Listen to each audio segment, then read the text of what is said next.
اعوذ باللہ من الشیطان الرجیم، بسم اللہ الرحمن الرحیم۔ آج ہم ایک ایسے صحابی ان کی شہادت کے بارے میں بتانے کے لیے جا رہے ہیں جن کے بارے میں نبی کریم صلی اللہ علیہ وآلہ وسلم نے فرمایا تھا کہ رافع، قیامت کے دن میں تیرے ایمان کی شہادت دوں گا۔ سبحان اللہ۔ 3 ہجری کو غزوہ احد کے لیے تیاری ہو رہی تھی کہ ایک 15 سالہ نوجوان رحمت عالم کی خدمت میں حاضر ہوا اور عرض کیا، اللہ کے رسول، مجھے بھی لڑائی کے لیے اپنے ساتھ لے چلیں۔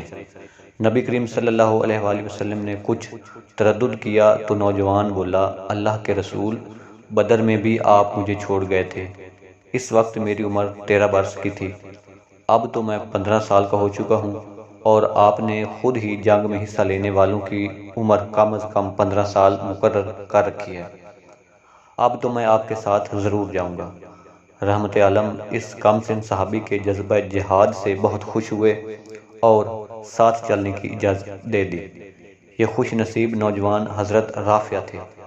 احد کے میدان میں جب دونوں فوجیں ایک دوسرے سے بھڑ گئیں تو حضرت رافع نے لڑنے کا ارادہ کر دیا۔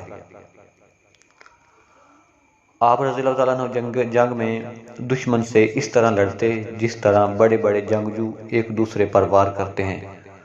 جب جنگ خوب گرم ہو گئی تو کسی کافر نے ایسا طاق کر حضرت رافع کو تیر مارا کہ تیر سینے میں پیوست ہو گیا۔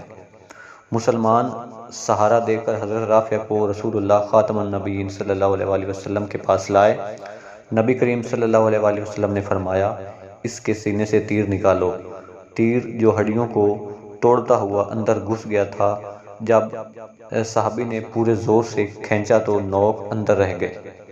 رحمت عالم نے شفقت سے اس بہادر کے سر پر ہاتھ پھیرا اور فرمایا کہ رافع، قیامت کے دن میں تیرے ایمان کی شہادت دوں گا۔ سبحان اللہ۔